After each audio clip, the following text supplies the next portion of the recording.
Baik, terima kasih dan jazakallah kembali kami ucapkan kepada Ustadz Denny Albar LC yang memberikan tausiahnya untuk kita semua. Seperti yang sudah-sudah narasumber lainnya, karena waktu yang terbatas mungkin tidak semuanya tidak lengkap mungkin ya tersampaikan. Insya Allah mungkin di lain waktu, di lain kesempatan, di taklim atau kajian yang lain, insya Allah lebih lengkap lagi. Dan ikhwan akhwat, selanjutnya insya Allah tausiah dan amar ma'ruf nahi munkar akan disampaikan oleh Imamul Muslimin Kiai Haji Yahyallah Mansur MA. Kepada beliau kami persilakan.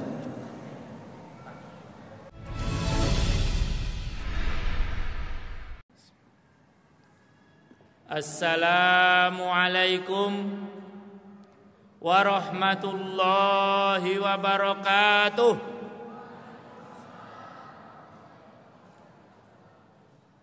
Alhamdulillahi wahdah, sadaqa wa'dah, wa nasara abdah, wa a'azza jundahu wa hazamal ahzaba wahdah. Ashhadu an la ilaha illallah wahdahu la syarikalah, wa ashhadu anna Muhammadan abduhu wa rasuluh.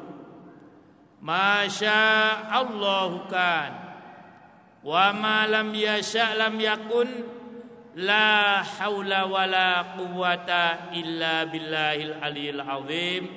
Amma ba'd. Para ikhwan, akhwat, wabil khusus para penceramah yang tinggal satu, yaitu Ustadz Denny Albar LC. Yang lain ada keperluan yang lain juga. Dan juga panitia yang telah berhasil menyelenggarakan acara ini. Kita bersyukur pada Allah Subhanahu wa taala. Tadi panitia menyampaikan pada saya, imam yang datang tidak banyak. Ini mah banyak. Coba ukuran banyak itu berapa para ikhwan? 100 apa 3 ukuran banyak? Kalau dalam bahasa Inggris ukuran banyak berapa? 2. Sudah disebut plural. Nah, kalau di dalam bahasa Arab banyak berapa? 3. Sudah disebut jamak. Jadi ini alhamdulillah. Karena Allah Subhanahu wa taala mengajarkan kepada kita itu amal, bekerja yang solih, hasilnya di tangan siapa ibu-ibu? Hasilnya ibu-ibu, kalau kita beramal hasilnya di tangan siapa? Kalau kita beramal itu nanti yang mendatangkan hasil siapa? Kita apa Allah? Siapa Bu? Nah, siapa Pak yang mendatangkan hasil? Allah. Nah, alhamdulillah Allah telah mendatangkan hasil dengan adanya acara ini. Kita perlu bersyukur dan harus senantiasa bersyukur. Nah, untuk mengawali tausiah saya sebagai tausiah yang terakhir adalah soal infak. Ini sebagai salah satu wujud solidaritas atau ukhuwah kita kepada muslim yang sekarang sedang menderita, khususnya di Palestina dan Rohingya. Untuk itu kepada panitia kami silakan untuk sekedar mengedarkan ya, kalau sudah ada kotaknya, dan insya Allah hasilnya akan kita kirimkan untuk membantu ikhwan-ikhwan kita yang sedang menderita. Ada kotak nggak? Kalau nggak ada kotak, Jal pakai ini. Nah, saya minta tolong nih. Mas Rijal sama siapa? Nah, Fajar Jar ya, diiterkan. Nah, ya. Udah pakai ini aja. Kalau gitu ini yang ibu-ibu, ini yang muslim. Yang kotak biar di sini biar cepat selesai, ya. Insya Allah dengan kita membantu menurut kadar kemampuan kita akan dinilai oleh Allah Subhanahu wa taala. Minimalnya ada 3 penilaian Allah terhadap infak. Yang pertama sebagai wujud syukur kepada Allah. Jadi kalau kita infak itu wujud kita mensyukuri nikmat Allah. Dan kalau kita bersyukur mesti akan ditambah oleh Allah. Jadi kalau ingin rizkinya nanti pulang tambah infak sekarang. Karena Allah mengingatkan la in syakartum la azidannakum wa la in kafartum inna adabi lasyadid. 1. Yang kedua, dengan infak ini kita dinilai oleh Allah melaksanakan ibadah yang paling puncak. Apa ibadah yang paling puncak, yang paling tinggi? Apa Pak ibadah yang paling tinggi apa? Rupanya harus diberi multiple choice ya. Coba milih salah satu dari 3 yang saya sampaikan. Mana ibadah yang paling tinggi? 1 sholat, 2 puasa, 3 jihad. Mana yang paling tinggi? Bapak-bapak 3 coba dipilih. Apa tadi pertama? Sholat. Yang kedua? Apa tadi? Puasa. Yang ketiga jihad. Mana yang paling tinggi? Mana Bu? Jihad. Nah ya. Dalam hadis sebutkan wadhirwatu sanamihi al jihad. Dan puncak dari ibadah adalah jihad. Tetapi sudah tentu jihad tidak mesti harus perang. Karena apa? Kalau perang itu bahasa Arabnya qital. Kalau jihad artinya kerja sungguh-sungguh. Nah jihad ini ada 2. Wajahidu. Pertama apa? Bi amwalikum wa anfusikum. Kalau tidak infak berarti dia belum berjihad dengan harta. Nah ini yang kedua ketika kita menilai infak. Ketika Allah menilai infak. Yang pertama sebagai wujud syukur kita kepada Allah. Yang kedua akan dinilai oleh Allah sebagai jihad. Nah yang ketiga sebagai wujud bentuk pertolongan kita kepada sesama ikhwan kita. Karena memang wujud pertolongan itu bisa bermacam-macam. 1, dengan langsung membantu mereka. Misalnya ada orang kecelakaan, kita datang. Nah kita ambil orangnya, kita bawa ke pinggir jalan. Nah ini langsung. Ada melihat orang sedang kecopetan, kita datangi, tanya, Pak, copetan ya Pak? Ya. Kita bantu tidak mesti dengan harta. Ya, karena kita tidak punya uang, mungkin dengan menghibur dia. Ini. Kemudian dengan doa. Orang yang kecopetan tadi diajar doa. Bapak mau dapat ganti yang lebih besar? Biasanya mau. Nah, ini bapak kan sedang dapat musibah. Ibu sedang dapat musibah. Nah, kehilangan tadi uang berapa? Misalnya 2 juta.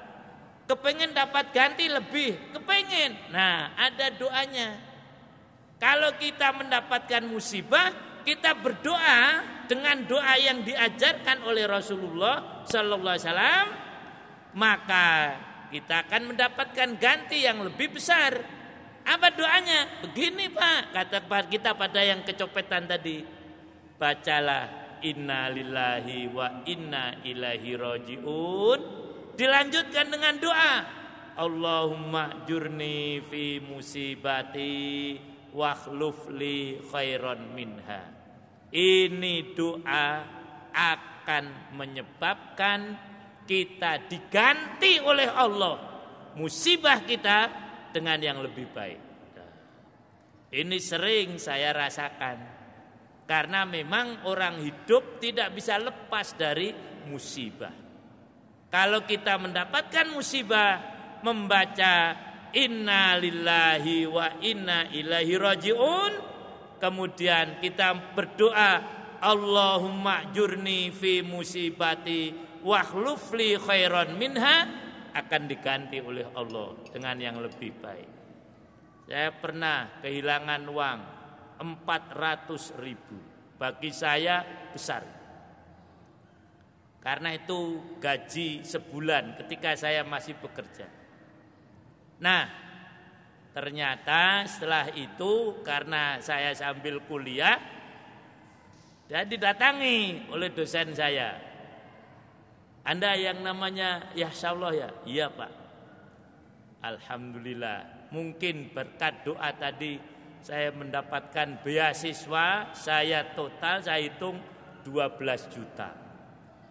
Hilang uang 400.000, gantinya 12 juta. Maka baca doa tadi. Kalau ingin mendapat ganti musibah. Nah, yang ketiga, dengan bantuan berupa uang, seperti orang-orang Rohingya sekarang ini sedang menderita. Nah, apa perhatian kita? Mau ke sana? Coba siapa yang mau ke Rohingya? Nggak ada kan? Tahu nggak mana Rohingya? Tahu aja tidak kan? Loh, saya yakin kalau ibu ke sana nyasar nanti. Nah, ya, karena nggak tahu. Dan saya pernah mencoba berkali-kali, bahkan menyuruh orang untuk masuk ke Rohingya sulit. Saya pernah usaha untuk ke sana karena memang kesulitan, nyuruh orang. Saya suruh ikut kapal untuk memberikan bantuan untuk masuk ke Rohingya. Sulit bukan main. Termasuk pemerintah Indonesia ini kan sudah mengumpulkan bantuan sampai sekarang untuk masuk ke Rohingya sulit lewat Bangladesh. Sekarang bantuan yang kita kumpulkan kemudian oleh pemerintah dikirimkan ke Myanmar, ke Rohingya, itu lewat Bangladesh. Dan mayoritas masih tertahan di sana. Nah, kalau ibu bapak ke sana sendiri sulit, maka inilah titip. Nah, insya Allah kita akan usahakan untuk bisa sampai. Yang jelas sampai adalah dengan rumah sakit yang sekarang kita bangun di sana. Tadi Ustadz Nur Ihwan sudah menjelaskan, kita bersama-sama dengan Mercy, kita ini maksudnya orang Indonesia dengan relawan juga dari AWG akan membangun rumah sakit dan sudah MOU. Perlu dana yang besar. Nah, berapa tadi? Masih ingat nggak? Berapa miliar? Berapa Mas Nur? Berapa? 52.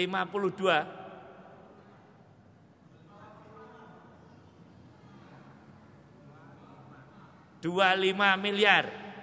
Nah, sekarang uang sudah terkumpul berapa? Sekitar 3 miliar. Loh, oh ya, berarti masih kurang berapa miliar? Ini perlunya 25 miliar. Sudah terkumpul 3 miliar. Nah, kurang berapa miliar? Nah, mudah-mudahan tadi dihitung nanti ada 20 miliar tadi. Kira-kira ada nggak ya kira-kira? Belum ya, tapi insya Allah kelipatannya ada. Nah inilah, jadi sebagai wujud solidaritas kita terhadap ikhwan-ikhwan kita yang menderita kurang lebih 3 tadi. Dengan kita membantu langsung, yang kedua dengan berdoa, mendoakan, dan yang ketiga dengan mengirimkan bantuan. Mudah-mudahan ada hasilnya tadi, ya itu. Nah sekarang para ikhwan akhwat, kalau saya tanya, umat Islam sekarang di mana-mana dalam posisi, maafkan saya, kalah. Atau mungkin ada yang mengatakan menang. Umat Islam ini sekarang, ya, kalau dalam percaturan dunia, seperti disampaikan Ustadz Denny, posisinya itu menang apa kalah? Menang apa kalah? Kalah ya. Nah, kenapa? Karena kekuatan orang kafir atau karena kelemahan umat Islam? Ayo. Nah ya, jadi bukan karena kekuatan orang kafir, bukan. Tapi karena kelemahan kita, kelemahan umat Islam. Oleh karena itu Umar bin Khattab pernah menyampaikan pidato atau khutbah. Ingat, kamu menang itu karena ibadah kamu. Dan kamu kalah adalah karena kemaksiatan kamu. Loh, bukan karena orang kafirnya kuat, bukan. Karena umat Islamnya yang maksiat. Oleh karena itu, menghadapi ini semuanya, yang paling sesuai menurut saya, mari kita introspeksi. Kenapa umat Islam ini lemah? Kenapa umat Islam ini lemah? Sekali lagi, kenapa umat Islam ini lemah? Sehingga orang kafir bisa menang. Oleh karena itu Rasulullah mengingatkan, tuba liman saghalahu aibuhu an uyubin nas. Sungguh bahagia orang yang sibuk mencari kelemahan dirinya sendiri, kekurangan diri sendiri, daripada mencari kelemahan, kesalahan orang lain. Oleh karena itu mari kita cari kelemahan kita ini di mana. Orang kafir sudah tahu jelas kelemahan kita. Dan mereka oleh Allah digambarkan, wa qala alladziina kafaru la tasma'u li hadzal qur'an walghaw fihi la'allakum taghlibun. Yang artinya begini, orang-orang kafir berkata, la tasma'u li hadzal qur'an, jangan kamu dengarkan Quran. Nah, walghaw fihi, dan buatlah hiruk pikuk ketika ada orang baca Quran. La'allakum taghlibun, agar kalian menang menghadapi umat Islam. Nah itu. Jadi umat Islam lemah sebetulnya memang banyak faktor, tapi saya ambil satu saja. Karena umat Islam jauh dari Al-Qur'an. Setuju? Nah, sekarang saya tanya ya, siapa yang tiap hari membaca 3 juz? Coba, bukan soal riya, tunjuk jari. Yang tiap hari membaca 3 juz? Nggak ada ya? Tak turunkan. Siapa yang 2 juz? Loh, belum juga muncul. Nah, mudah-mudahan yang ketiga ini banyak nanti yang tunjuk jari. Siapa yang 1 juz? Nah, 1 alhamdulillah. Ibu, 2. Betul ya? 2 alhamdulillah. Nah, yang lain. Nah, jadi ini interaksi kita kepada Quran, membaca saja masih malas. Apalagi mengamalkan.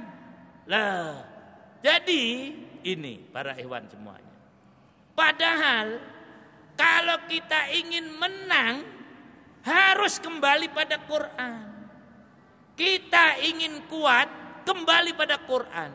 Di dalam Quran ini yang banyak di HP kita ya, terutama maaf Android, hampir semuanya. Disinilah kunci kemenangan umat Islam. Disinilah kunci kekuatan umat Islam. Oleh Allah Subhanahu wa taala sudah dijelaskan. Orang Islam akan kuat kalau kembali pada Quran. Maka di dalam hal-hal yang positif, ketika Allah menyebutkan sekali lagi perilaku-perilaku yang positif di dalam Al-Quran ini mesti menyebutkan 3 hal. Mesti menyebutkan 3 hal. Apa? 1, baca Quran. 1.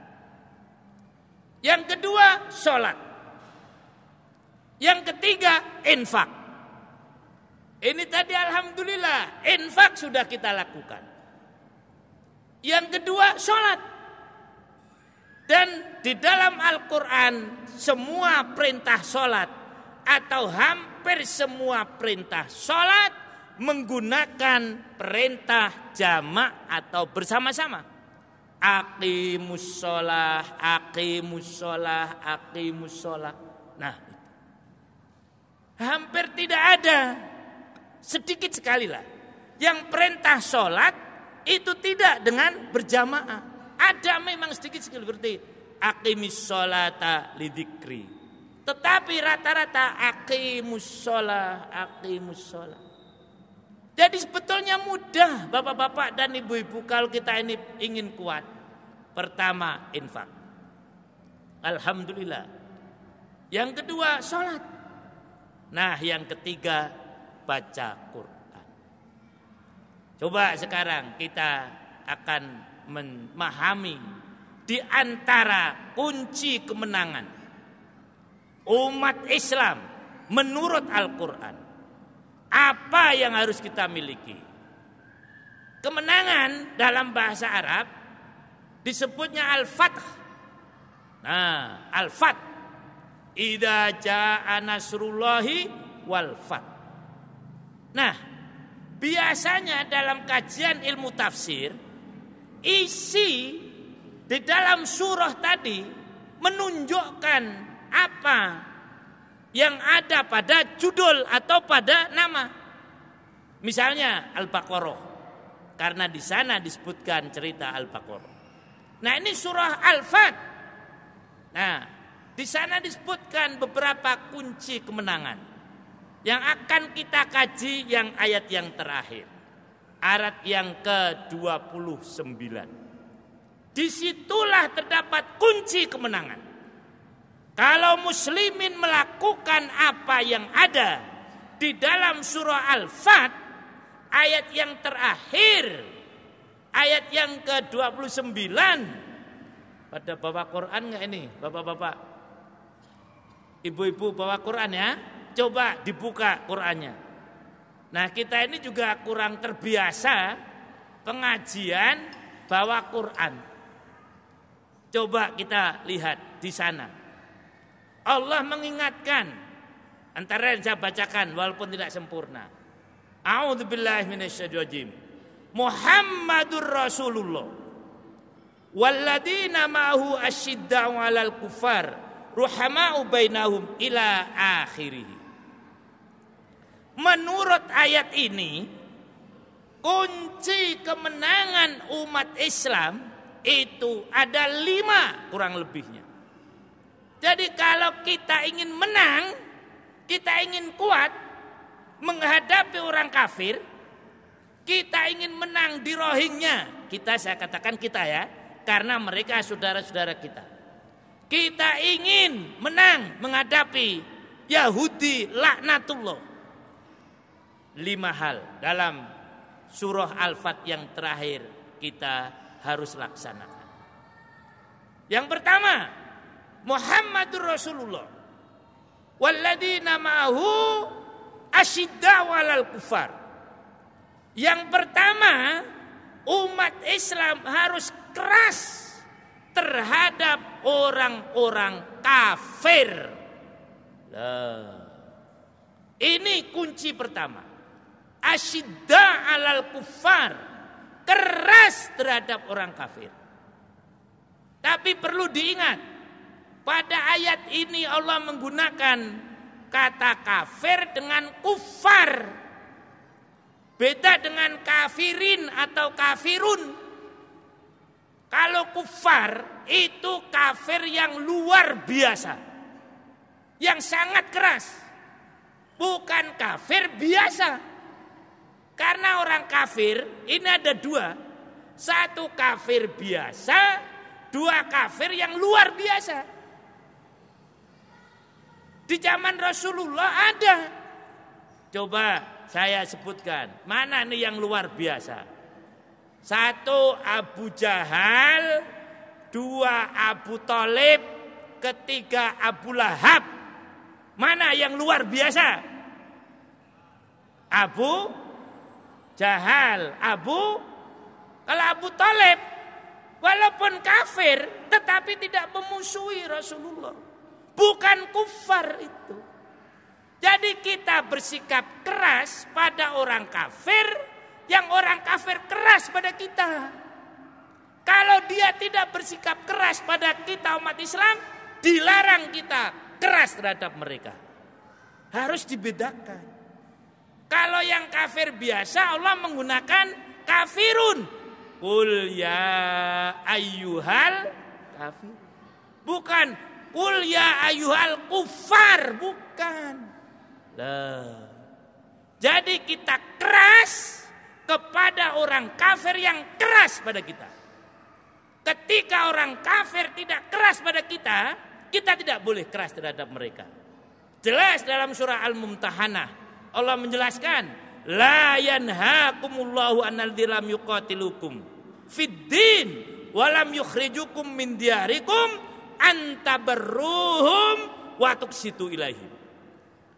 Kepada orang-orang kafir yang tidak memerangi kamu karena agama, tidak mengusir kamu dari desa kamu, tidak dilarang kamu berbuat baik pada mereka. Nah, ibu-ibu, bapak-bapak, bedakan antara yang kafir beneran, yang keras pada kita, dengan kafir yang tidak keras pada kita.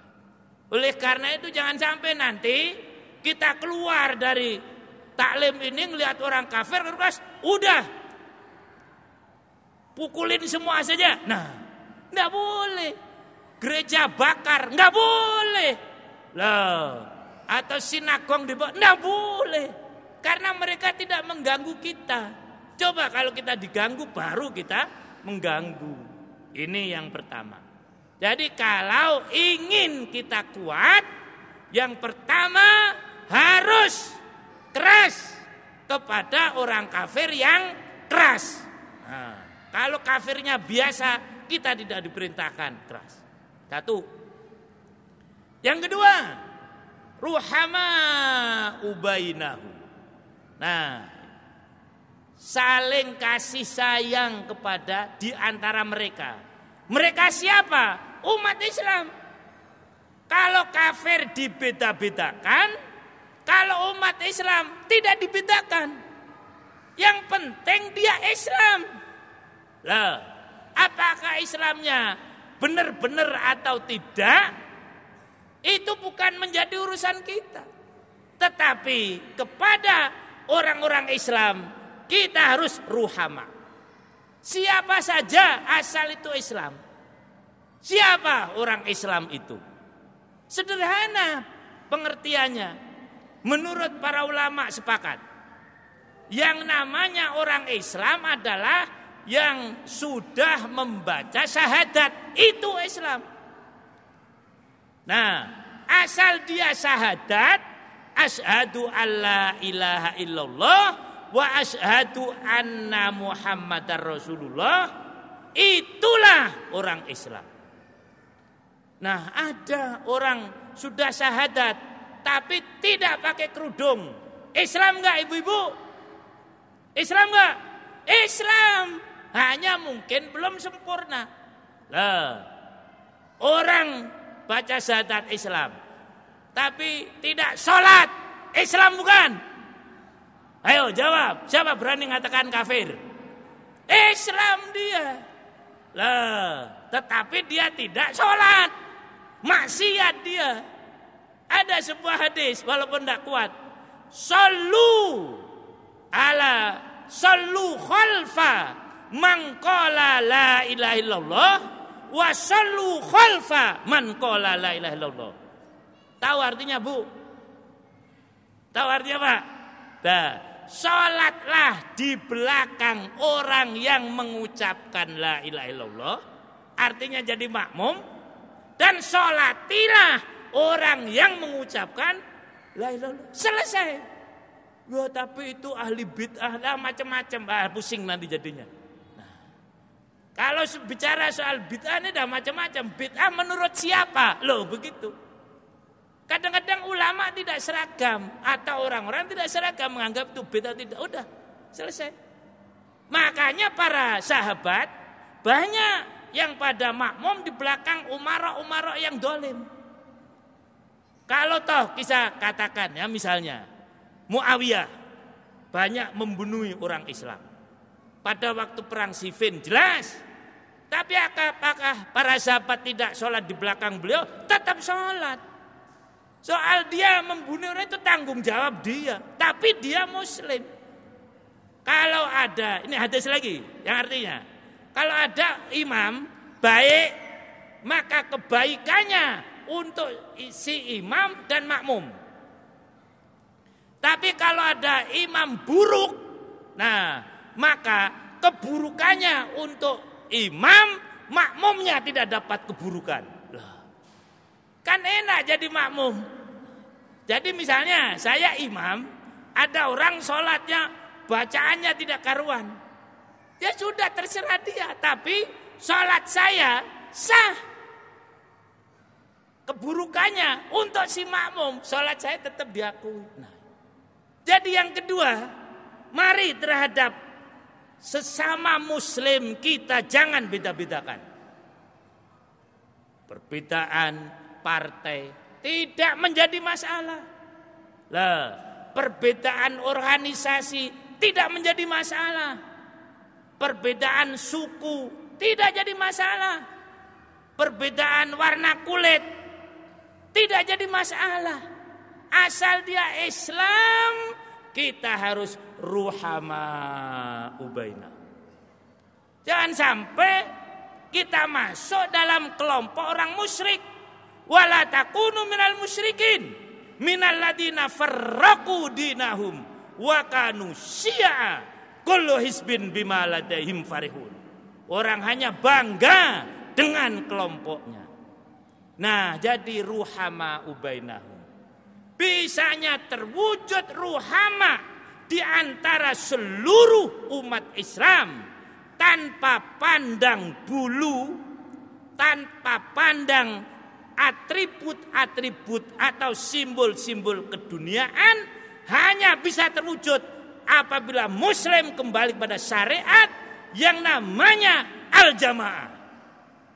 Jelas hadisnya, al-jama'atu rahmah wal furqatu azab.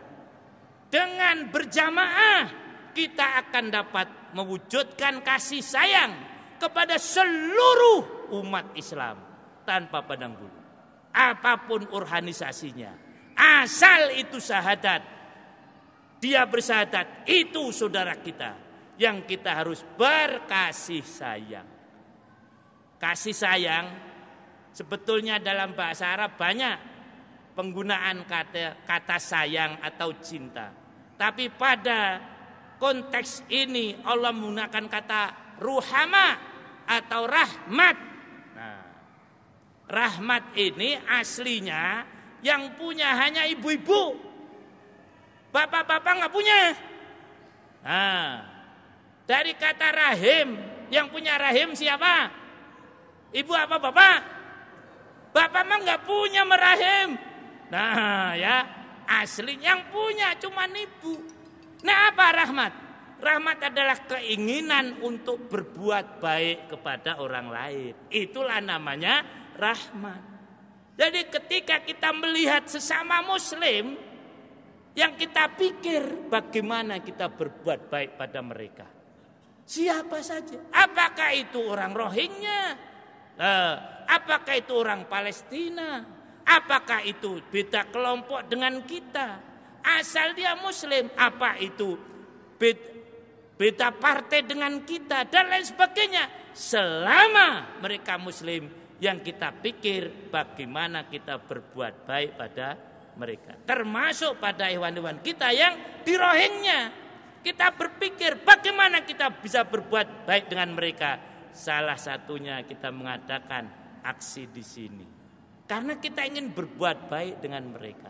Itu yang kedua, ya. Jadi mari kita wujudkan kasih sayang kepada sesama muslim siapa saja. Tidak pandang bulu. Hanya kalau keras, kita kerasnya kepada orang kafir yang keras dengan kita. Nah, yang ketiga, tarahum ruka'an sujadan yabtaghuna fadlam minallah waridwana simahum fi wujuhim min athari sujud.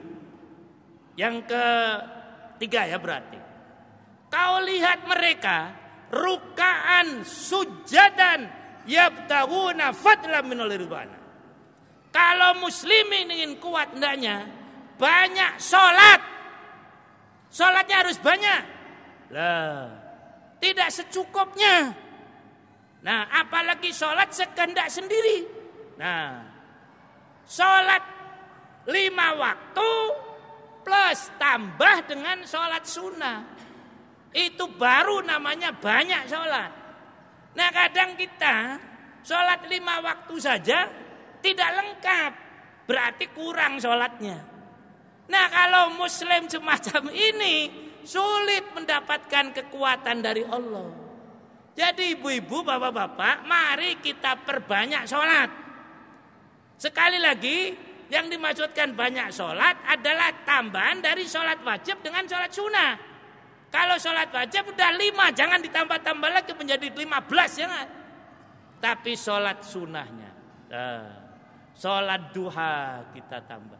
Maka ada seorang sahabat, ya Rasulullah, berikan kepada saya, atau saya ingin berdekatan murafikuka fil jannah. Saya ingin dekat dengan engkau nanti di surga.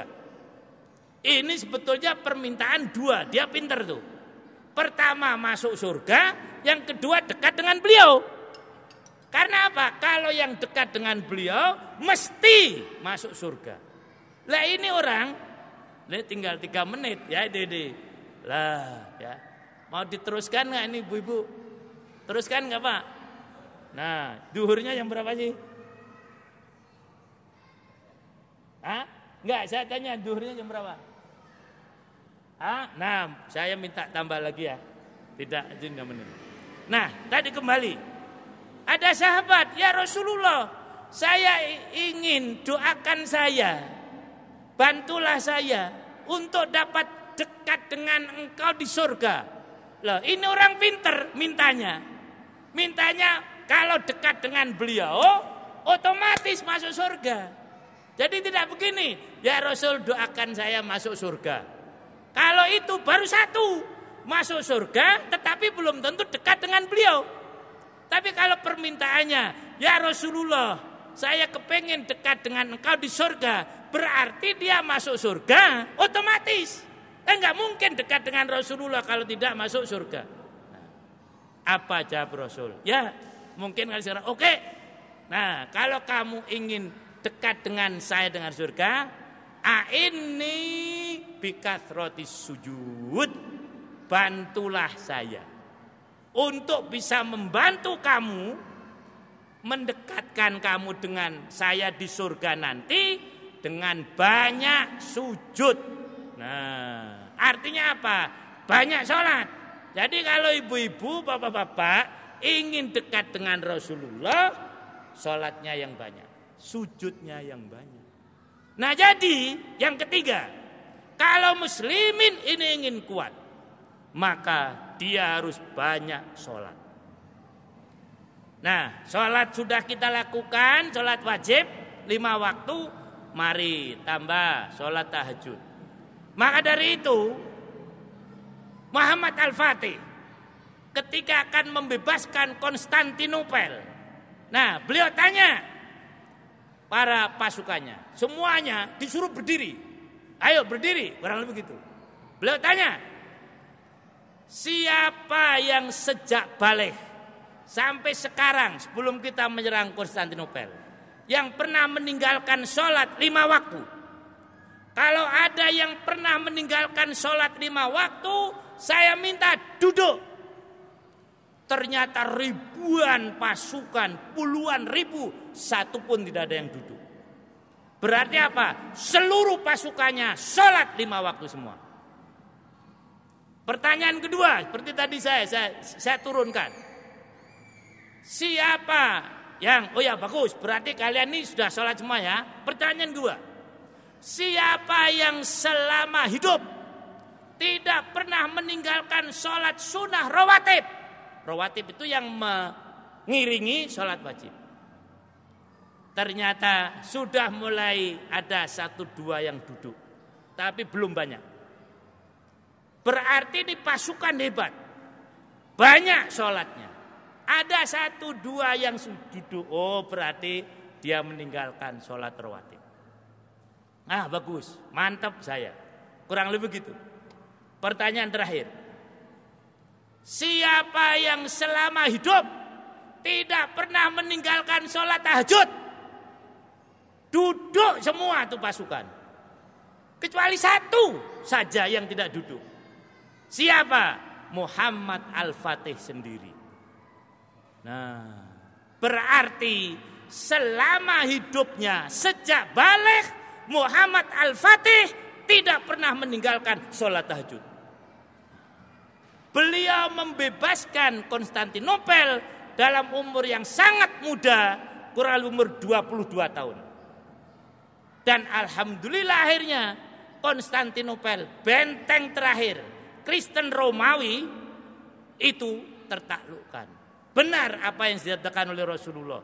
Satuftahannal Konstantinia fanimal jaisu jaisuha fanimal amir amiruha rawu Ahmad. Konstantinopel nanti akan dibebaskan, dan yang membebaskan adalah sebaik-baik pasukan dan komandannya adalah sebaik-baik komandan. Apa ukurannya baik? Sholatnya lengkap. Nah, jadi yang ketiga, mari kita perbanyak sholat kalau kita ingin mendapatkan kekuatan dari Allah. Yang keempat,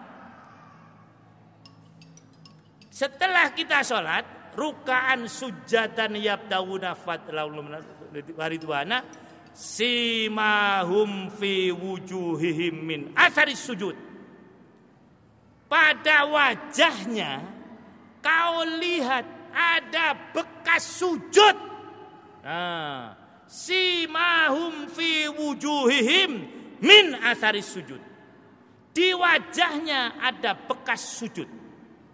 Ini bukan bekas material. Seluruh ulama yang saya pelajari tidak pernah menghubungkan bekas sujud dengan bekas yang bisa dilihat. Misalnya ada yang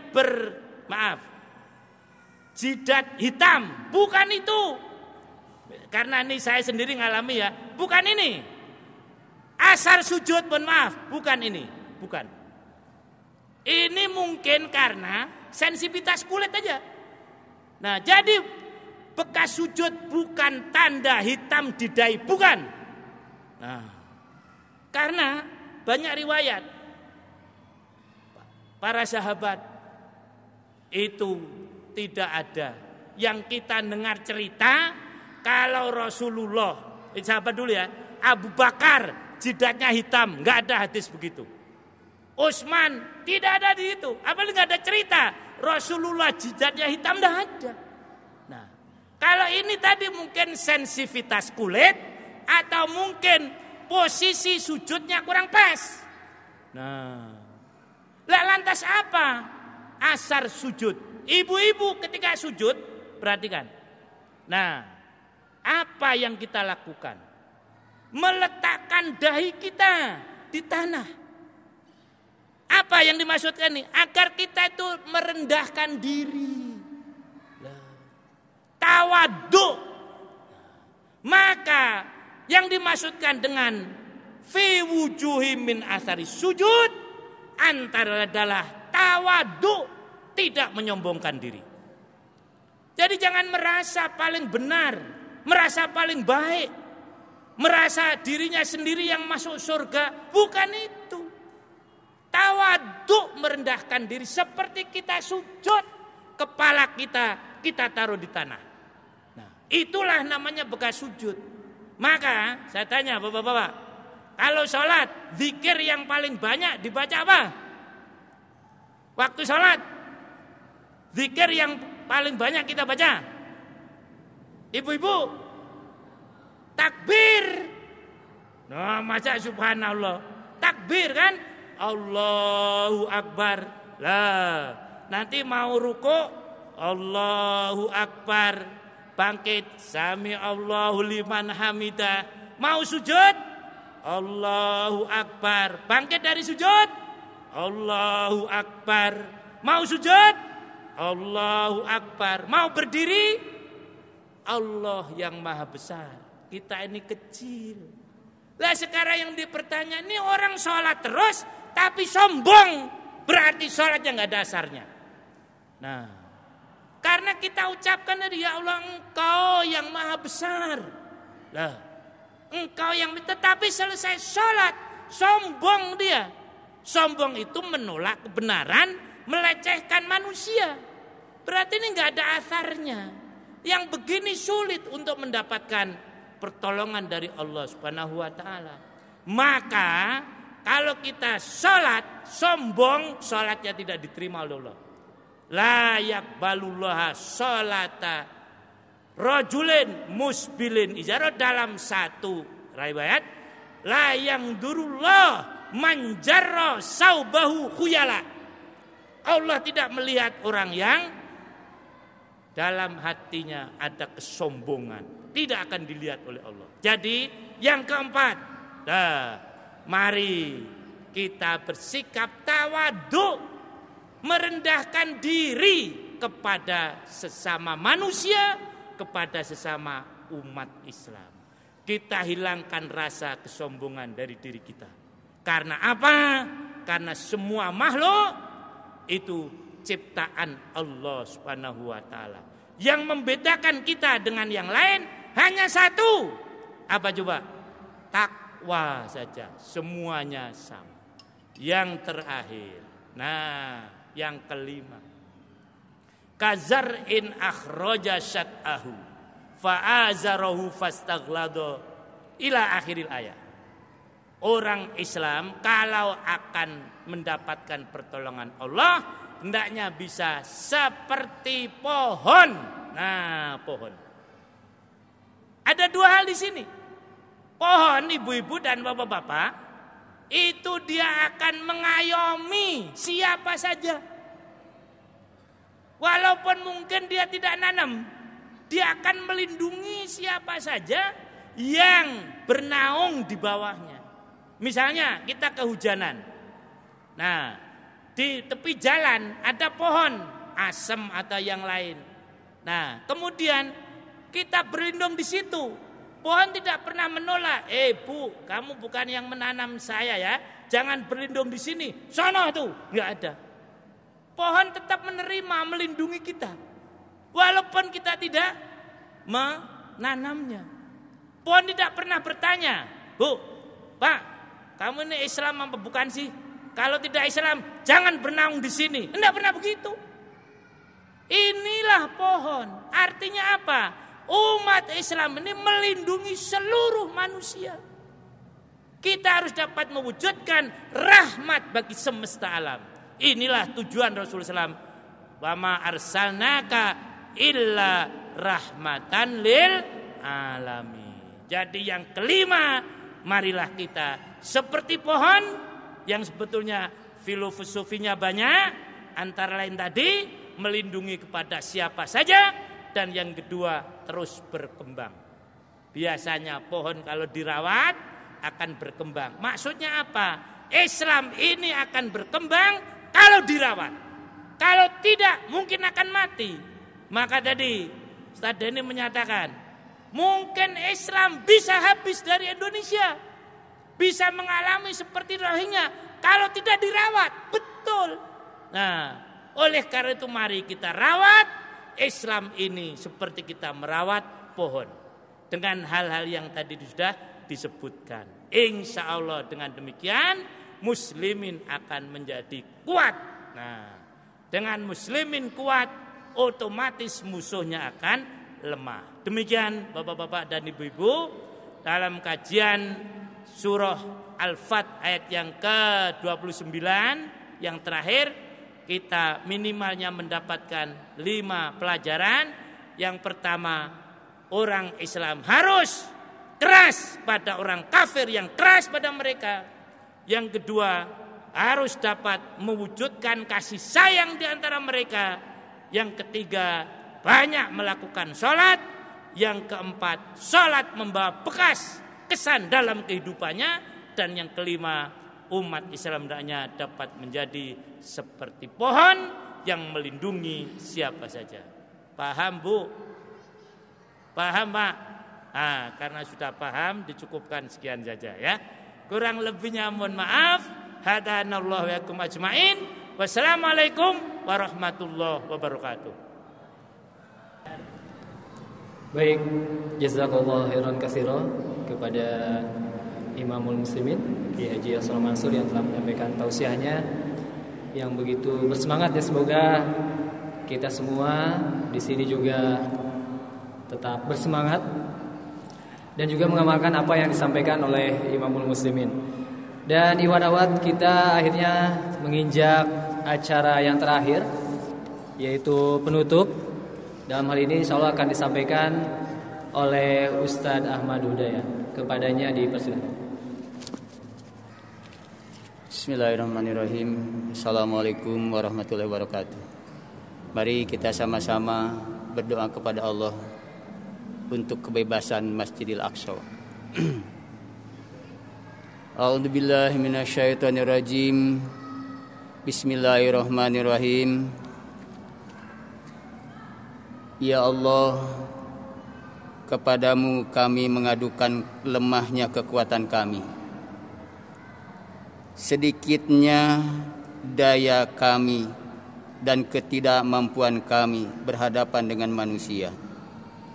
Ya Allah yang Maha Pengasih lagi Maha Penyayang. Ya Allah, bahagiakan hati kami dengan kemerdekaan Masjid Al-Aqsa yang sekarang terampas. Ya Allah, berikanlah kami rezeki untuk dapat sholat di Baitul Maqdis sebelum kematian kami. Ya Allah, satukan barisan umat Islam di Palestina dan setiap penjuru dunia. Ya Allah, satukanlah langkah mereka dalam kebenaran dan luruskan pandangan mereka menurut Allah dan Rasul-Nya. Ya Allah, selamatkan Masjidil Aqsa dari kotoran-kotoran penjajah Yahudi dan setiap orang yang berbuat aniaya. Ya Allah, hancurkanlah orang-orang kufar dan orang-orang musyrik, musuh kami dan musuh agama kami, yakni tatanan dinu Islam. Ya Allah, cerai-beraikanlah kekuatan mereka, pecah belahkanlah kesatuan mereka, dan robek-robeklah pasukan mereka. Ya Allah, berikanlah kami kebaikan di dunia dan kebaikan di akhirat, dan peliharalah kami dari api neraka jahanam. Wahai kaum muslimin fil ard, sudah saatnya kita kembali kepada Al-Quran dan Sunnah dalam wujud jamaah imamah demi kembalinya Al-Aqsa ke pangkuan kaum muslimin dan demi keamanan dan kedamaian dunia. Allahu Akbar, Allahu Akbar. Al-Aqsa, Al-Aqsa. Alhamdulillah, amin ya Allah ya Rabbal alamin. Wassalamualaikum warahmatullahi wabarakatuh. Baik, terima kasih kepada Ustaz Ahmad Hudayat untuk doa penutupnya. Dan Iwan Ahad, akhirnya tuntas sudah rangkaian acara Tabligh Akbar, upaya menggalang solidaritas muslimin dalam rangka membebaskan Al-Aqsa demi kedamaian dunia. Dan Iwan Ahad, kami ucapkan terima kasih kepada Iwan Ahad yang sudah melangkahkan kakinya, baik yang terdekat ataupun yang terjauh. Saya lihat banyak Iwan-Iwan yang datang dari Jakarta, dari Bandung juga ada ya. Semoga Allah membalas usaha Iwan Ahad, langkah Iwan Ahad ke majlis yang juga insya Allah dirahmati dan diberkahi Allah ini. Tidak lupa kami ucapkan terima kasih kepada Imamul Muslimin Ki Haji Asrul Mansur atas kehadirannya di Sukabumi dan memberikan tausiahnya untuk kita semua. Tidak lupa terima kasih kepada seluruh narasumber dan para tamu undangan juga yang telah hadir di kesempatan ini. Dan kami ucapkan mohon maaf atas segala kesalahan dan kekurangan, terutama dari saya sebagai pembawa acara atau amir majlis. Pasti banyak kekurangan dan kesalahan. Kepada Allah kami mohon ampun. Astagfirullahaladzim. Dan akhirnya kita akhiri bersama dengan baca doa kafaratul majlis. Subhanakallahumma bihamdika asyhadu an la ilaha illa anta astaghfiruka wa atubu ilaik. Billahi taufiq wal hidayah. Wassalamualaikum warahmatullahi wabarakatuh.